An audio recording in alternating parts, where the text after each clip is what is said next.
تیجا اور چالیسواں میں جو کھانا بناتے ہیں اس کا کھانا کیسا ہے؟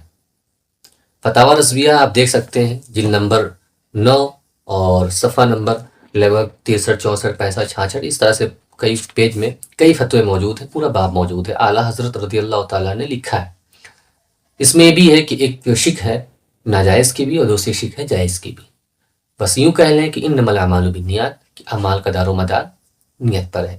اگر کوئی شخص اس نیت سے کھانا بناتا ہے کہ میں کھانا بنا کر کے کسی غریب انسان کو کھانا کھلاؤں گا، یا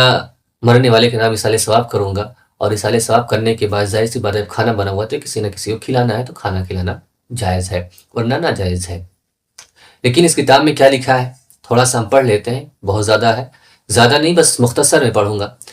لکھا ہے کہ انما الاعمال بالنیات، یعنی اعمال کا دار و مدار نیت پر ہے۔ تو جو کھانا فاتحہ کے لیے پکایا گیا ہے،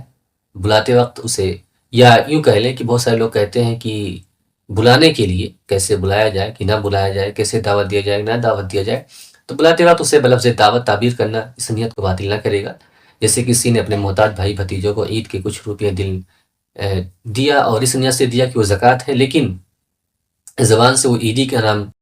کہہ کر کے دے رہا ہے کہ عیدی ہے لے لیجیے، حالانکہ اس کا زکوٰۃ ہے، کیونکہ ظاہر سی بات ہے بھائی کو ہم زکوٰۃ دیں گے تو اس کو اچھا نہیں لگے گا، اور زکوٰۃ سمجھ کر کے شاید وہ پیسہ نہ لے، لیکن عیدی سمجھ کر کے اگر ہم دیتے ہیں تو وہ لے لے، تو زکوٰۃ بھی ادا ہو جائے گا اور سارا کام اس کا ہو جائے گا۔ اس طرح سے دعوت اس نیت سے کر رہے ہیں جیسے شادیوں میں دعوت کرتے ہیں تو بلاتے ہیں، اس طرح سے اگر دعوت ہے تو ناجائز ہے۔ اور اگر اس نیت سے ہے کہ بھائی کو اگر ہم کہیں گے یا کسی کو ہم بلائیں گے دعوت دیں گے تو وہ آئے گا نہیں، اس وجہ سے کہ یہ ہے، تو اسے کسی بھی اعتبار سے کسی بھی لفظ بلا سکتے ہیں،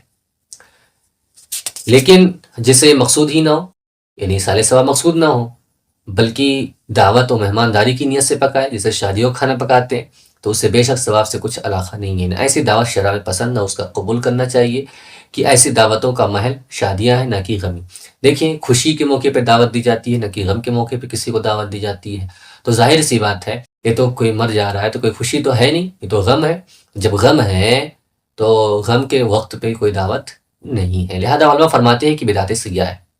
یعنی اگر شادیوں کی طرح سے اگر کسی کو دعوت دیتے ہیں، شادیوں کی طرح سے رسم و رواج کرتے ہیں، تو وہ بدعت سیاح ہے، اس طرح سے نہ دعوت لینا ہے نہ دعوت کھانا ہے۔ لیکن ایصال ثواب کی غرض سے اگر کچھ کرتا ہے، چاہے چنا ہو یا کوئی اور چیز ہو جو پڑھتے ہیں، چنا پڑھتے ہیں اس کے بعد اس کو تقسیم کرتے ہیں، سب کے لیے لینا جائز ہے، اس میں کوئی کباہت نہیں ہے۔ لیکن اگر وہ صرف اس نیت سے آیا ہے کہ اس چنے کو پڑھیں گے اور کسی غریب میں ہی تقسیم کریں گے، تو غریب ہی کو دینا ہے، امیر نہیں لے سکتا ہے۔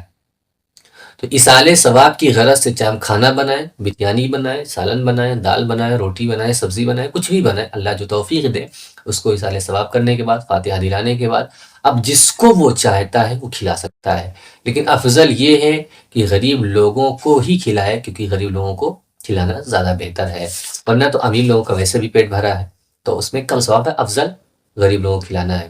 امیر لوگوں کو کھلانے سے ثواب ملے گا کہ نہیں ملے گا؟ بالکل ملے گا، کیونکہ کوئی بھی صدقے کی چیز یعنی اس طرح سے صدقہ کرنا، چاہے وہ امیر ہو یا غریب ہو، سب کے لیے، جیسے کہ اللہ کے رسول صلی اللہ علیہ وسلم نے خود فرمایا جو کچھ تو اپنی عورت کو کھلائے وہ تیرے لیے صدقہ ہے، جو کچھ اپنے بچوں کو کھلائے وہ تیرے لیے صدقہ ہے، جو کچھ اپنے خادم کو کھلائے وہ تیرے لیے صدقہ ہے، اور جو کچھ تو خود کھائے وہ تیرے لیے صدقہ ہے، یعنی کہ یہ صدقہ ہے۔ لیکن اب یہاں پر کسی غریب کو چنھت کیا گیا ہے، نشاندہی کی گئی ہے کہ صرف غریب کے لیے ہے یا امیر کے لیے ہے، اب جس کو وہ چاہتا ہے وہ کھلا سکتا ہے، اس میں کوئی قباحت نہیں۔